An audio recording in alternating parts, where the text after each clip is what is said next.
Всем привет! Вслед за «Москвичом» в России планируют возродить легендарные советские автобренды «Жигули», «Волга» и «Победа». Собираются приглашать китайские компании, чтобы они выпускали в России свои автомобили, но под советскими брендами. И перед тем, как рассказать все подробности, прошу вас подписаться на канал и поставить лайк прямо сейчас. За это в конце с меня не смешной анекдот. У коллег из руководящего состава группы ГАЗ есть планы возрождения бренда «Волга» и «Победа», заявил министр промышленности и торговли Российской Федерации Денис Мантуров.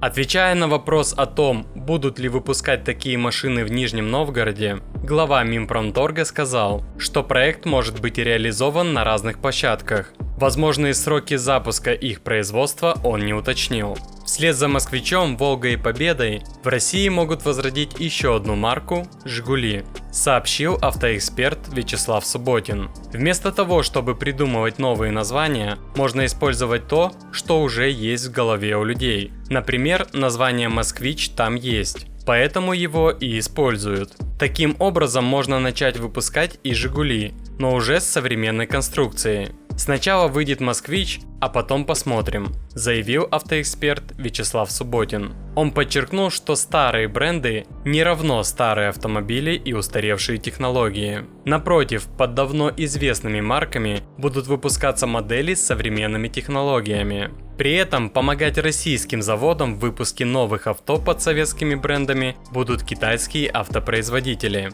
Вячеслав Субботин объяснил, будут приглашать китайские компании, чтобы они выпускали в России свои автомобили, но под советскими брендами. Соответственно, АвтоВАЗ делал до последнего времени то же самое. К примеру, автомобиль Lada Largus – это Renault Logan в другом кузове. Так делают не только у нас, так делают во всем мире. Автоэксперт также рассказал о сроках выпуска новых москвичей.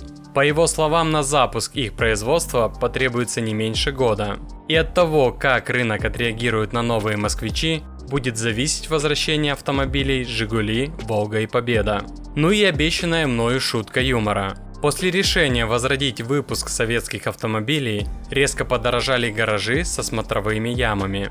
А на этом все. Буду держать вас в курсе всех событий. Очень интересно узнать ваше мнение по этому поводу. Как относитесь к возвращению «Жигулей», «Волги» и «Победы»? Давайте пообщаемся и подискутируем. И не забудьте за мою работу поставить свой царский лайк, подписаться на канал и нажать на колокольчик. И самое главное, помните, если вы споткнулись и упали, это не беда. Беда, если вы сдались и не пошли дальше.